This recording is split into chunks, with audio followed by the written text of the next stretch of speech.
This is round 10 of 15 from the 2014 World Rapid Chess Championship. Carlsen has white versus Fabiano Caruana, and he opens with d4. We see Philidor Defense by black, and an eventual capture on d4.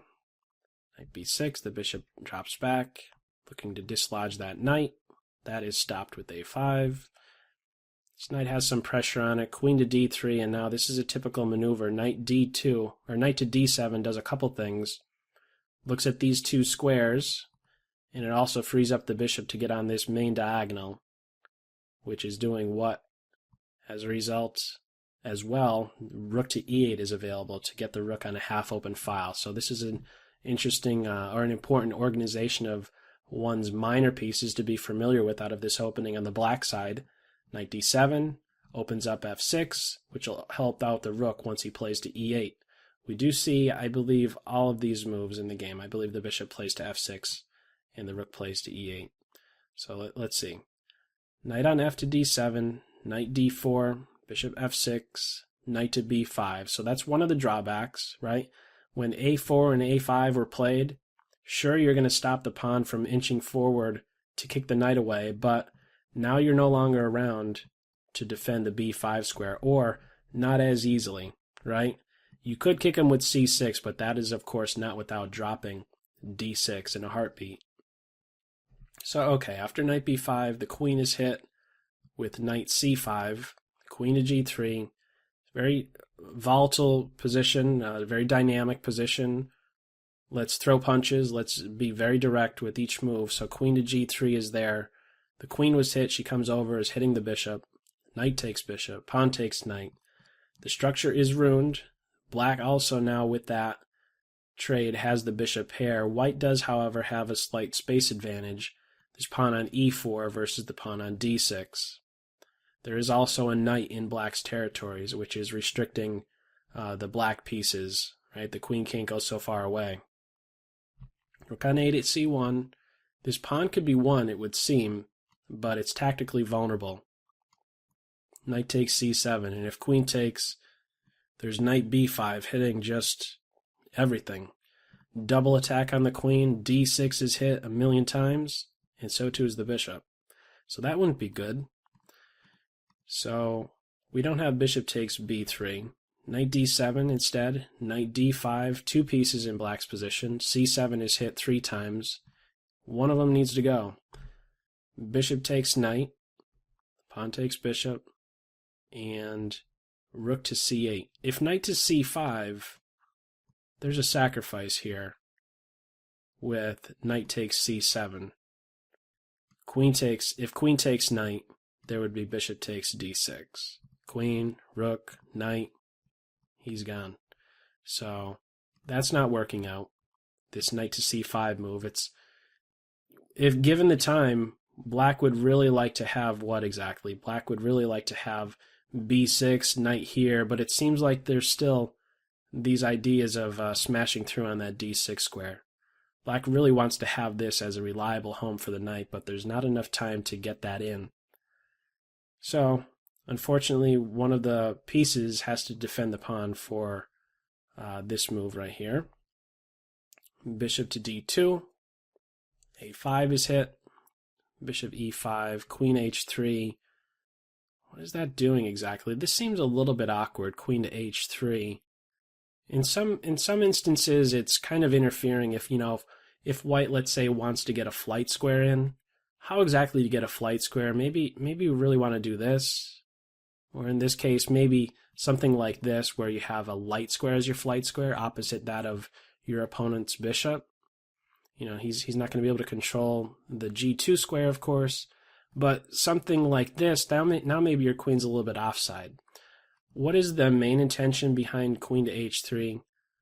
I believe it's to keep pressure on this knight. Still doing what? It's restricting the black side in some way. Okay, so what that means is that the queen can't go wherever she wants. She has to watch over the knight. So c6, trying to relieve this pressure against the c7 square. So c6 comes. The knight is fine. Well, he's not kicked. He could still stay there. What would happen after bishop takes c6? Now we have knight a7 with the fork. Knight c6 to follow. So rook takes c6. And now what do we have? The queen is overloaded. She has to watch over the knight and the pawn, which allows bishop takes a5. Queen takes a5, queen takes d7. You can see on the side the evaluation is roughly equal, but it's still very tactical, right? You still have to be very accurate in such an open position. Rook takes, queen to d2, rook to f1. And from here we had queen to b2, but an interesting move would have been queen to d3. And this is a tactical idea, not a very tactical idea, just a tactical theme to be familiar with, something that we saw in a recent game between Kramnik, who is white, versus Peter Svidler. This tactical idea is bishop takes h2. What the queen is doing on d3 is not just putting pressure on b3, but the rook. So if queen takes pawn, there's this deflection idea that black has available. So queen d3 is maybe another move to have gone with, where you're looking to not just pick up the b2, instead of picking up the b2 pawn, you're looking instead to grab the b3 pawn and then the a4 pawn, the one that's more dangerous, right? Because as soon as he's gone, he's super quick to get to that a8 square. So this was not played. Again, rough estimates, I believe, time-wise, that we're seeing on the right-hand side. Caruana about 3 minutes remaining. Queen takes b2. Queen takes b7. He's passed, and that's the name of the game. Push that passed pawn, and he gets rolling very quickly. This knight is hit twice, but you don't have to do anything about it. We have just activating the last piece, rook to c1. He's immune from capture since there's back rank issues. Whatever piece takes on b5, you could take it, and then after the recapture, rook c8, game over.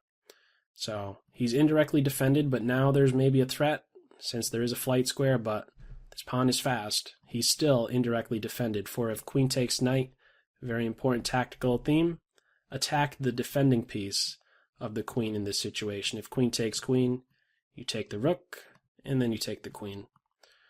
So that's not happening, and really there's not going to be a good variation for black at this point. This pawn is just too fast. Queen b7 soon happening. First we have some flight square for the king, a light square, the queen is there to defend any diagonal checks. Queen b7, looking at this, remove the rook and then push through. We have that happening very soon. Both players very low on time. Queen to h3, queen to d3, and just pushing through. At this point, Caruana resigns. There is this check, but the queen could always drop back. I believe there would even be some other moves available, but queen to g2 at this point would be simplest. But it didn't get that far. It just went to move 38. After a8 equals queen, Caruana ends up resigning. So that's all for this video. Feel free to click the annotation link at the end of this video for round 11 of this tournament, or check in the video's description for links to the 14 other games.